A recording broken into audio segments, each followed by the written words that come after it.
So, what makes a society truly strong? I mean, really deep down. Today, we're going to dig into a fascinating philosophy from a single source that argues history teaches us the same lesson, over and over again. And that lesson is this: real strength, whether for a person or for an entire nation, always starts from within. Now, the source for today's entire explainer is actually this one image. But, it's so much more than just a picture. You could call it a visual philosophy. It lays out this whole idea that true, lasting strength isn't just about what you have. It's about how you're built from the ground up. It's all about what it calls internal strength. Our source kicks things off with this really intriguing line. The lesson is the same, the manifestation can be different. So it makes you wonder, right? What is this timeless lesson that history just keeps trying to teach us? Well, let's find out. All right, let's start with the core principle, this so-called unchanging lesson from history. The entire philosophy really hinges on this one central conflict, this fork in the road. On one side, you've got internal strength. That's all about being self-sufficient and putting your own citizens first. But on the other side, you have external vulnerability. That's a society that becomes reliant on others, focused more on metrics like GDP than on its actual people. And this whole idea doesn't just exist in a bubble. It's actually a nested system. It scales up across 3 interconnected levels. It starts with the individual, moves to the family, and then finally to the nation itself. So let's start right at the foundation. First up, the strong individual.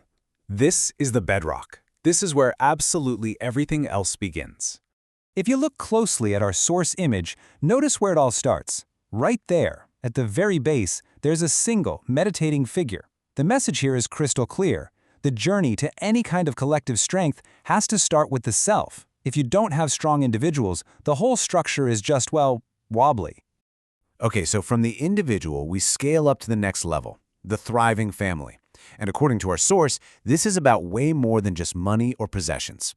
The source image shows this as a completely natural progression. You have these strong individuals, and what do? They come together. They form this next critical unit, the family. It's seen as this collective, and its strength comes directly from the strength of the people in it. Now, the source totally redefines what a family is with this really powerful line. It says, "A family is not only about assets and possessions. It is an outcome of the civilization."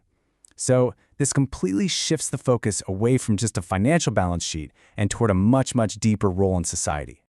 So, what is that bigger role? Well, it's about producing citizens who can lead the country forward. In this view, the family is kind of like the main engine for creating the next generation of capable, internally strong leaders. We've seen the individual, we've seen the family, so now let's scale it up one last time to the self-sufficient nation. This is the ultimate expression of this whole bottom-up philosophy. And this right here is a direct challenge to how a lot of us think today.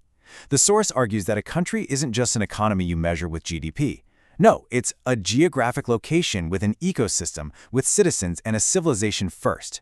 The priority has to be the people, not just the numbers. And this is it. This is the culmination of the whole philosophy.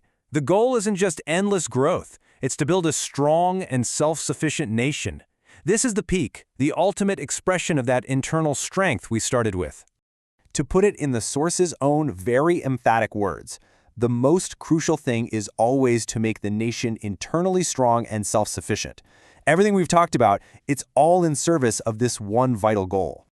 Okay, we've seen all the individual parts. Now let's take a look at how this whole thing fits together as one interconnected system. The source is super clear about this. These are not separate ideas at all. They are deeply interconnected.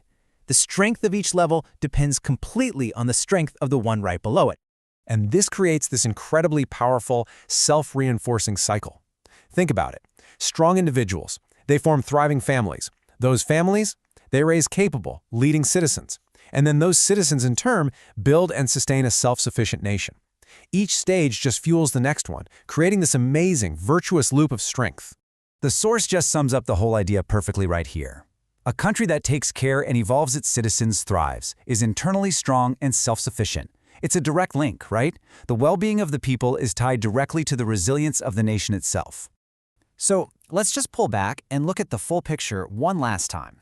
From that single meditating individual at the very bottom, all the way up to the thriving civilization at the top, the entire system is built on this one powerful and timeless principle: internal strength.